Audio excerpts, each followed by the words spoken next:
नमस्कार साथियों, basic solution के डिजिटल प्लेटफॉर्म पे आपका स्वागत है। और आज की क्लास हम राज्य व्यवस्था की क्लास को आगे बढ़ाते हुए नेक्स्ट टॉपिक की करेंगे, संविधान सभा की मांग। तो इससे पहले हमने संविधान सभा का एक बेसिक परिचय की क्लास को देखा था। उसमें हमने सीखने का प्रयास किया था कि संविधान को पढ़ने से पहले हमें एक संविधान की बेसिक जानकारी होनी जरूरी है। संविधान को किस तरह से पढ़ा जाता है और हमारे बुद्धिजीवियों ने, जो हमारे पूर्वज थे, उन्होंने संविधान को किस तरह से सुंदर रूपरेखा के अकॉर्डिंग उसको तैयार किया, जिससे हमारे नागरिकों, आपके और हमारे, हम सभी के अधिकारों की रक्षा करने का जो वचन देता है संविधान, उसी को हम देखते हैं। और उसी के अनुरूप आगे बढ़ाते हुए आज की जो हमारी क्लास रहने वाली है, वो रहने वाली है संविधान सभा की मांग। जैसा कि साथियों मैंने आपको पहले भी बताया था, जैसा कि मैंने आपको पहले भी बताया था कि जो राज्य व्यवस्था की जो क्लास जो हमारी रहेगी, राज्य व्यवस्था की जो क्लास हमारी रहने वाली है, उसको हम विभिन्न खंडवार रूप से हम पढ़ेंगे। क्योंकि एक कंटिन्यूटी के साथ साथ में यदि हम किसी भी पर्टिकुलर टॉपिक या सब्जेक्ट को यदि हम टुकड़ों में पढ़ें, तो हमारी याद भी ज़्यादा रहता है। और एग्जाम हॉल में जब हम पेपर करते हैं, तो उस समय हमारे सवाल सही होने के चांसेस बढ़ जाते हैं।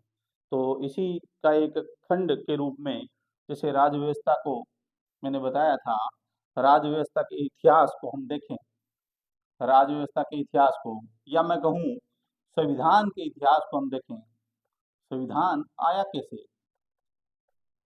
तो संविधान कहाँ से आया, संविधान का निर्माण संविधान सभा ने किया। और संविधान सभा कहाँ से आई, संविधान सभा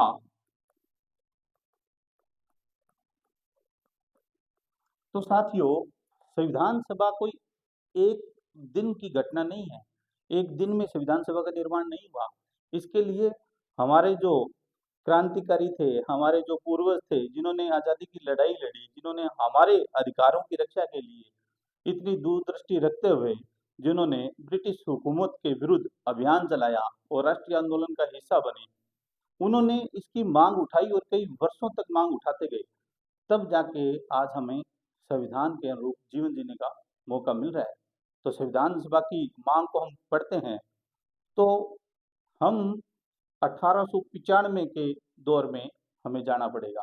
और 1895 में बाल गंगाधर तिलक, जो हमारे तिलक महोदय थे, 1895 में बाल गंगाधर तिलक महोदय थे, इन्होंने सबसे पहले संविधान सभा के गठन की मांग की।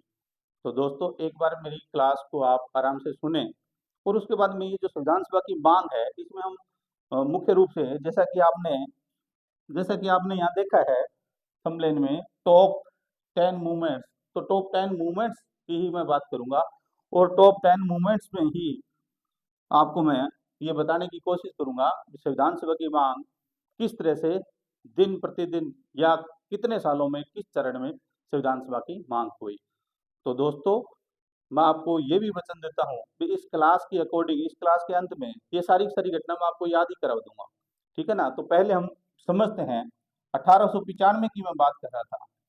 1895 में जो बाल गंगाधर तिलक महोदय थे, इन्होंने सबसे पहले संविधान सभा की मांग की। और इन्होंने स्वराज शब्द का इस्तेमाल किया। इसके लिए इन्होंने स्वराज शब्द का इस्तेमाल किया। स्वराज यानी जो राष्ट्रीय आंदोलन के एक बहुत ही महत्वपूर्ण व्यक्तित्व बाल गंगाधर तिलक, इन्होंने कहा कि जो स्वराज है वो भारतीयों के द्वारा ही होना चाहिए, भारतीयों के द्वारा निर्मित होना चाहिए। तो इसके लिए संविधान सभा का गठन होना चाहिए, जो संविधान बनाए भारतीयों के लिए और भारतीयों के अधिकारों की रक्षा का वचन देने वाली उस किताब का निर्माण करे। और भारतीयों के न केवल अधिकारों अपितु उनकी जो एक प्रशासनिक और राजनीतिक जो ढांचा है, उस ढांचे के कानून और विधि का निर्माण भी संविधान सभा करे। तो हम देखते हैं, सबसे पहले संविधान सभा की गठन की मांग करने वाले व्यक्ति कौन थे। तो बाल गंगाधर तिलक संविधान सभा के गठन की मांग करने वाले प्रथम व्यक्ति थे। और इसी को आगे बढ़ाते हुए जो दूसरे एक महान व्यक्तित्व थे महात्मा गांधी, तो गांधी जी ने संविधान सभा के गठन की मांग की 1922 में। 1922 में महात्मा गांधी ने ये कहा था कि जो भारतीयों का भाग्य है वो भारतीयों के द्वारा ही निर्मित होना चाहिए। अर्थात इसका मतलब ये हुआ साथियों कि जो भारतीय आगे की जो पीढ़ी है उसके लिए जो उनकी कानूनी व्यवस्था है और उनके लिए जो अधिकारों की जो रक्षा करने की व्यवस्था है वो खुद भारतीय तय करे, न कि वो अंग्रेज तय करे। ठीक है ना? क्योंकि उस समय जो ब्रिटिश हुकूमत थी, तो ब्रिटिश हुकूमत के रेगुलेटिंग एक्ट वगैरह पारित होते रहते थे और रेगुलेटिंग एक्ट के द्वारा ही अंग्रेज भारत में शासन करते थे। तो उसमें भारतीय के अधिकारों की कहीं बात नहीं थी। उसमें प्रत्यक्ष और अप्रत्यक्ष रूप से ब्रिटिश शासन की ही फायदे की बात थी। लेकिन जैसे जो हमारे राष्ट्रीय आंदोलन से जुड़े हुए व्यक्तित्व और जो हमारे जो भारतीयों के बारे में सोचने वाले और भारतीयों के लिए बलिदान देने वाले जो हमारे पूर्वज थे, वो संविधान सभा की मांग को उठाते हैं। आगे मैं बात करूं 3 नंबर पे, तो मोतीलाल नेहरू, मोतीलाल नेहरू एक व्यक्ति थे। उन्होंने 1928 में नेहरू समिति में संविधान सभा के गठन की मांग को उठाया था। मोतीलाल नेहरू ने जो नेहरू समिति थी उसके अध्यक्ष भी थे और उन्होंने ये कहा था कि जो संविधान सभा की जो मांग की जा रही है, जो गांधी जी ने इससे पहले मांग की है या इससे पहले बाल गंगाधर तिलक ने स्वराज शब्द के माध्यम से मांग की है, वो मांगे बिल्कुल जायज है और भारतीयों के लिए संविधान का निर्माण होना चाहिए। ठीक है ना? तो उसके लिए 1928 में मोतीलाल नेहरू ने नेहरू समिति के माध्यम से संविधान सभा के गठन की मांग की। इसके आगे हम चलें तो हम देखते हैं एक ऐसे व्यक्ति थे, 1934 की बात कर रहा हूं मैं साथियों। 1934 में एक ऐसे व्यक्ति थे जिनका नाम था एम.एन. रॉय। साथियों ये एम.एन. रॉय वही व्यक्ति है जिसको कम्युनिस्ट पार्टी का जनक माना जाता है भारत में। भारत में कम्युनिस्ट पार्टी को लाने वाले जिस व्यक्ति को श्रेय जाता है या जिस व्यक्ति का नाम आता है वो व्यक्ति एम.एन. रॉय ही है। और एम.एन. रॉय ने 1934 में संविधान सभा के गठन की मांग को उठाया था। एक और जिक्र आता है 1934 में और वो है स्वराज पार्टी। स्वराज पार्टी यहाँ साथियों थोड़ा सा सोचने की बात है।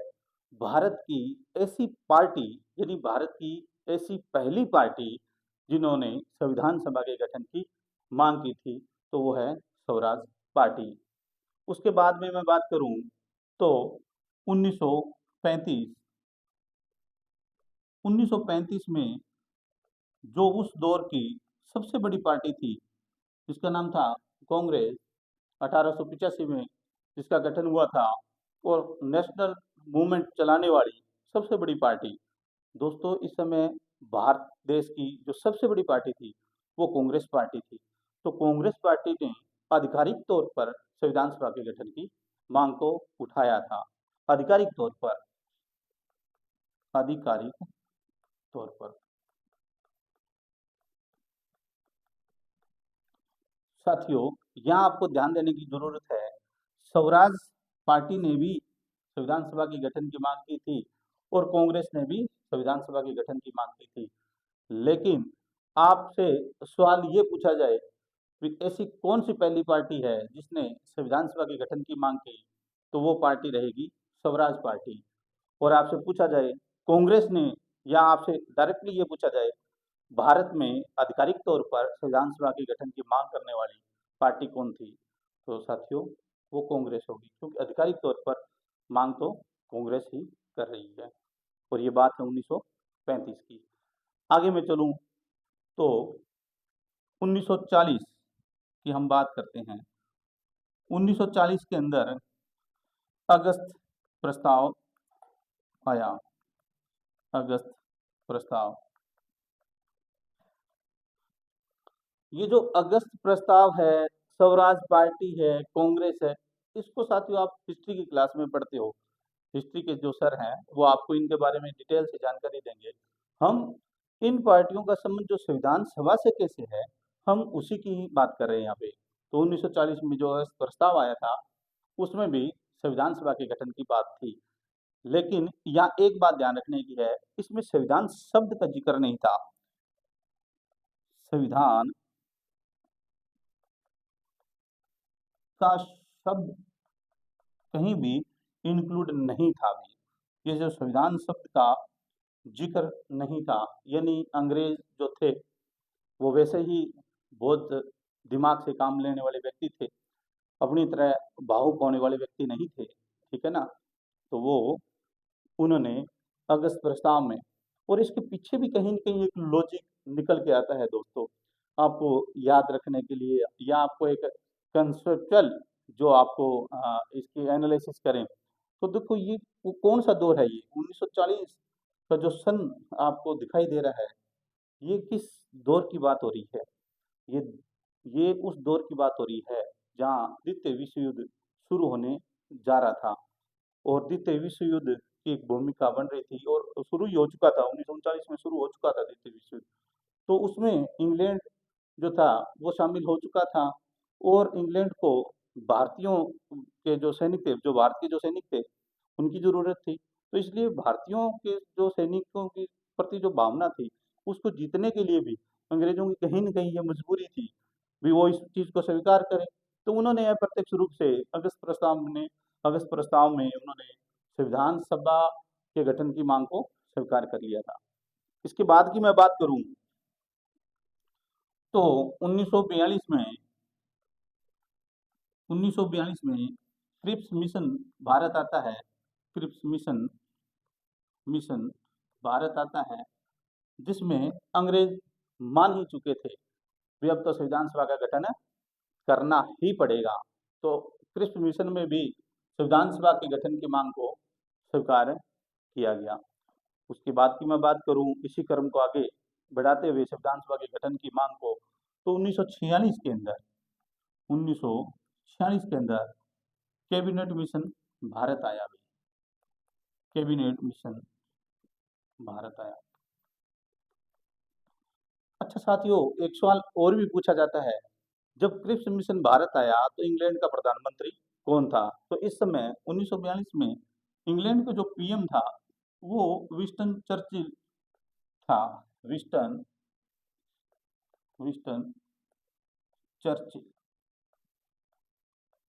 ये देखा गया है कि इस तरह से घुमा फिरा के भी आजकल एग्जाम में सवाल पूछते हैं, क्योंकि बेरोजगारी का दौर है, और इस दौर में कंपटीशन को बढ़ाएं कैसे।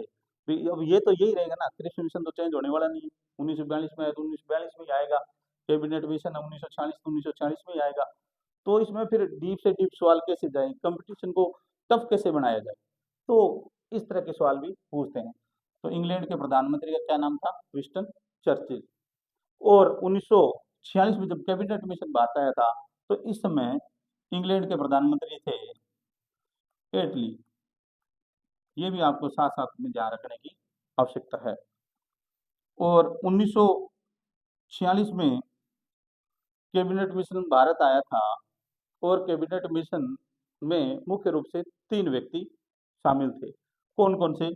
नंबर 1 आपके Pethick Pethick Lawrence Pethick Lawrence Pethick Lawrence. Number 2 Stafford Cripps Stafford Cripps. और साथियों, तीसरे व्यक्ति का नाम था A V Alexander. A V A V Alexander Alexander A V Alexander Alexander. ये एवी अलेक्जेंडर है। जो पैथिक लॉरेंस थे, ये उस समय भारत के सचिव थे, यानी भारत सचिव पद पर आसीन थे। और स्टेफर्ड क्रिप्स जो थे, वो वहां के व्यापार मंत्री थे, व्यापार मंत्री। और जो एवी अलेक्जेंडर थे, वो नौसेना के मंत्री थे भी, नौसेना के मंत्री। तो साथियों, मेरे प्यारे प्यारे मतलब विद्यार्थियों, आपको ये सारे नाम आपको याद रखने पड़ेंगे। ये पूछा जाता है कैबिनेट मिशन में कौन व्यक्ति शामिल था, कौन व्यक्ति शामिल नहीं था। ये भी पूछा जाता है जो कैबिनेट मिशन के जो अध्यक्ष थे, जो पैथिक लॉरेंस, वो किस पद पर थे। तो ये भारत सचिव के पद पर थे। ठीक है ना, तो यही चीजों को ध्यान रखना है। तो फाइनली जो कैबिनेट मिशन भारत आया, और फाइनली तौर पे कैबिनेट मिशन ने मान लिया भी संविधान सभा का गठन होना चाहिए। तो मैं यह बात बिल्कुल कह सकता हूँ भी भारत में संविधान सभा का गठन कैबिनेट मिशन की सिफारिश से हुआ। यानी ये बात मैं कह सकता हूँ कि संविधान संविधान सभा का गठन किसकी सिफारिश पे हुआ? कैबिनेट मिशन की सिफारिश पर हुआ। कैबिनेट कैबिनेट मिशन की सिफारिश पर हुआ। तो साथियों, संविधान सभा का गठन किसकी सिफारिश पर हुआ? कैबिनेट मिशन की सिफारिश पर हुआ। अच्छा, इसके साथ में और क्या बातें थी? इसके साथ में और ये बातें थी कि जो कैबिनेट मिशन की सिफारिश पर कैबिनेट मिशन की सिफारिश पर संविधान सभा का गठन हुआ, उसमें मुख्य रूप से 3 शर्तें थी। भी क्या थी 3 शर्तें? एक तो ये था, जो संविधान सभा है उसका जो निर्वाचन होना है, संविधान सभा का जो निर्वाचन होना है, वो होना है जो प्रांतीय विधान मंडल है, प्रांतीय विधान मंडल का निम्न सदन है, जो निम्न सदन के सदस्यों के द्वारा होना है, सदस्यों के द्वारा अप्रत्यक्ष। पहली शर्त तो ये थी कि जो संविधान सभा के सदस्यों का जो निर्वाचन होना है, वो निर्वाचन कैसे होगा? जो प्रांतीय विधान मंडल है, उनका जो निम्न सदन है, उनके सदस्यों के द्वारा किया जाएगा, जो अप्रत्यक्ष रूप से होगा। अप्रत्यक्ष रूप से कैसे होगा? देखो, जिसको जनता डायरेक्ट चुनती है, डायरेक्ट निर्वाचन करती है, तो वो होता है प्रत्यक्ष चुनाव। ठीक है ना? जैसे हम एमपी और एमएलए को जनता डायरेक्ट चुनती है, सरपंच को, वार्ड पंच को जनता डायरेक्ट चुनती है, तो इसको तो क्या कहते हैं? अप्रत्यक्ष निर्वाचन कहते हैं। और जैसे राष्ट्रपति का चुनाव है, या लोकल स्तर पे हम मैं बात करूं, तो जैसे आपके उप सरपंच का चुनाव है। उप सरपंच का चुनाव हम करते हैं क्या? हम नहीं करते। उप सरपंच का चुनाव कहाँ होता है? वार्ड पंचों के माध्यम से होता है। तो डायरेक्ट जनता ने तो नहीं चुनाना। तो वैसे ही राष्ट्रपति का चुनाव कैसे होता है? डायरेक्ट जनता के द्वारा तो नहीं होता। आगे की क्लासों में राष्ट्रपति के चुनाव को बहुत अच्छे से, बहुत अच्छी डिटेल से हम देखने वाले हैं। ठीक है ना? तो भी जो जनता जिसको नहीं चुनती डायरेक्ट, तो वो निर्वाचन कैसे होता है? अप्रत्यक्ष निर्वाचन होता है। तो जो संविधान सभा का जो चुनाव हुआ, वो भी कैसा हुआ? अप्रत्यक्ष हुआ, क्योंकि प्रांतीय विधानमंडल के निम्न सदन के सदस्य उसको चुन रहे हैं। समझ में आ गई बात? एक नंबर बात। दूसरी इनकी जो शर्त थी, वो क्या थी? दूसरी थी 10 लाख की जनसंख्या पर, 10 लाख की जनसंख्या पर एक प्रतिनिधि का चुनाव होना। तो साथियों, ये मुख्य रूप से 2 शर्तें थी।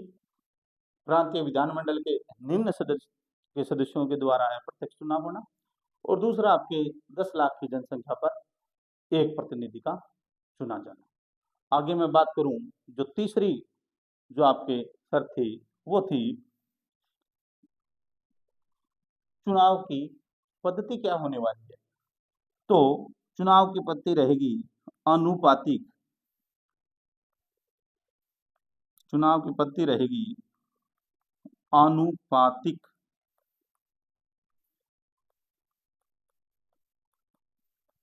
प्रतिनिधित्व की एकल संक्रमणीय मत पद्धति। मत पद्धति। तो संविधान सभा के सदस्यों का चुनाव किस पद्धति से किया गया? आनुपातिक प्रतिनिधित्व की एकल संक्रमणीय मत पद्धति। तो फाइनली तौर पे कैबिनेट मिशन की सिफारिश पर संविधान सभा का गठन किया गया और ये 3 शर्तों के अनुरूप संविधान सभा का गठन हुआ। साथियों, कोई आपको बीच में बताया हुआ कोई कंटेंट आपको यदि समझ में नहीं आ रहा है या आपको कुछ डाउट हो रहा है तो आप कमेंट सेक्शन में बता सकते हैं। जब भी आप ये वीडियो देखो, जब भी आपके ये चीज़ समझ में नहीं आए तो आप इससे पूछ सकते हैं। दूसरी मैं बात करूं संविधान सभा के मांग की, तो ये तो दी संविधान सभा और कैबिनेट मिशन की जो शर्तें थी और सिफारिश थी, इस पे संविधान सभा का चुनाव हो गया और 389 सदस्य चुने गए, ठीक है ना। और 389 सदस्य चुने गए जिनमें कितने रियासतों से चुने गए, कितने ब्रिटिश प्रांत से चुने गए और उसके बाद में जो भारत पाकिस्तान अलग अलग हो गया, मुस्लिम लीग अलग हो गई, उन्होंने चुनाव को मुस्लिम लीग ने चुनाव का बहिष्कार कर दिया।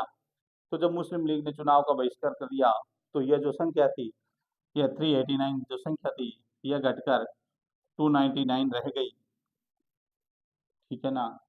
तो आगे की क्लास में हम देखेंगे कि जो ये जो संख्या थी कौन कहाँ से कैसे था और ये कितनी रह गई, कितनी इसमें महिलाएं थी और कितने इसमें राजस्थान से सदस्य जाने वाले थे। इन सब को हम आगे की क्लास में देखेंगे।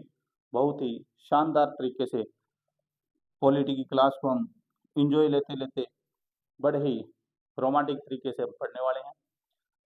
अब दोस्तों मैं आपको एक सूचना दे दूं, बेसिक सॉल्यूशन कोचिंग सेंटर जो गंगानगर में बस स्टैंड के नज़दीक स्थापित है, जहां हमारे ऑफलाइन बैचेज चल रहे हैं और वहाँ एक विशेष तौर से मैं एक विशेष सूचना देना चाहूँ तो वहाँ RAS फाउंडेशन के बैच हम चला रहे हैं, जिसके लिए जो विद्यार्थी अभी इस बार जो 12वीं कक्षा पास की है, जिन्होंने जो उन्होंने ताज़ा ताज़ा कॉलेज में इंटर किया है अभी, या पिछले ही साल या अभी कॉलेज में है, फर्स्ट ईयर सेकंड ईयर या फाइनल के दौर में है, और विशेष तौर से जो 12वीं पास आउट बच्चे हैं जो अभी अभी कॉलेज में ताज़ा ताज़ा इंटर की है, एंट्री ली है, जो उनसे मैं बात करना चाहता हूँ, उनके अभिभावकों को यह मैं संदेश देना चाहता हूँ कि हम जो RS फाउंडेशन का एक ऐसा बैच चला रहे हैं, तो बहुत ही नॉर्मल और नॉमिनल फीस के अंदर आपको इसमें रजिस्टर करने का मौका मिलेगा, जिसमें हम उन विद्यार्थियों को 3 साल तक की कोचिंग देने वाले हैं और 3 साल तक की कंपटीशन एग्जाम की कोचिंग देंगे, जिसमें हम उनको कॉलेज में जो कॉलेज की परीक्षा उनको कैसे पास करनी है, कॉलेज के जो सब्जेक्ट है उनको भी हम पढ़ाएंगे और उसके साथ साथ में कंपटीशन एग्जाम में आने वाले सब्जेक्ट की भी तैयारी करने का मौका मिलेगा, चाहे वो मैथ्स हो, चाहे रीजनिंग हो, चाहे वो हिंदी की क्लास हो, चाहे वो इंडियन जीके की या राजस्थान जीके की क्लास हो, चाहे वो ज्योग्राफी की या संविधान की क्लास हो, सभी सब्जेक्ट उसको पढ़ने का मौका मिलेगा, उन विद्यार्थियों को पढ़ने का मौका मिलेगा। और ऐसा मेरा मानना ही नहीं, मेरा विश्वास भी है और मुझे सबसे पहले तो ये विश्वास है कि मेरी इस बात से आप सहमत हो जाओगे कि 3 साल तक यदि कोई विद्यार्थी इस तरह से कंपटीशन एग्जाम के सब्जेक्ट को बहुत ही सीरियसली और बहुत ही आनंददायक तरीके से पढ़ता है, तो 3 साल के बाद में जब भी वो कोई भी कंपटीशन एग्जाम में बैठेगा, तो ये मेरा मानना ही नहीं, मेरा विश्वास भी है। तो जो दूसरे विद्यार्थी जो तैयारी करने वाले हैं उनकी दौड़ में वो सबसे आगे वाली पंक्ति में खड़े होंगे, ठीक है ना? और उनके लिए वो कॉम्पिटिशन एग्ज़ाम क्रैक करना बहुत ही आसान हो जाएगा। तो एक तो मैं आपको ये सूचना देने वाला हूँ। दूसरा, मैं आपको ये बताने वाला हूँ, जो यूट्यूब पर हमारा ये जो चैनल है, उसका लिंक ये है और इसको आप सब्सक्राइब कर सकते हो। डिस्क्रिप्शन में भी आपको ये मिल जाएगा। और मुझे लिख के बताना थोड़ा-सा ज़्यादा अच्छा लगता है, तो मैं आपको बता दूँ, यदि आप यूट्यूब पे यह लिख के सर्च करते हैं, एट बेसिक सॉल्यूशन इन, तो आपको हमारे इस डिजिटल प्लेटफ़ॉर्म का लिंक ओपन हो जाएगा। उसको आप सब्सक्राइब करिएगा और ज़्यादा से ज़्यादा शेयर कीजिएगा। यहाँ पर आपको न केवल सब्जेक्ट की क्लास तो फ्री मिलती है, देखने को मिलती है, इसके अलावा आपको मोटिवेशनल प्रोग्राम और अन्य और भी कुछ वीडियो जो आपके लाइफ और आपके जीवन में, आपकी रोज़मर्रा की ज़िंदगी में किस तरह से आपका एन्जॉय कर सकती है, ज़िंदगी को जीने में बेहतर बना सकती है, वो सारी वीडियो भी आपको देखने को मिलेगी। तो दोस्तों, इस पॉलिटी की क्लास को मैं आज के लिए समाप्त करता हूँ और नेक्स्ट हम जो संविधान सभा का गठन हुआ, उस पर हम मिलने वाले हैं। उसमें जो 389 जो सदस्य संख्या जो मैंने बताई थी, वो किस तरह से उनका चुनाव हुआ, कैसे चुनाव हुआ, कौन-कौन मुख्य-मुख्य व्यक्तित्व जो थे संविधान सभा में आए, कितनी समितियाँ थी, कितने वचन हुए, कितना टाइम लगा, ये सारी चीज़ें लेके आने वाले हैं। वो संविधान की जो अगली कक्षा है उसमें। तो तब तक के लिए मैं विदा चाहता हूँ।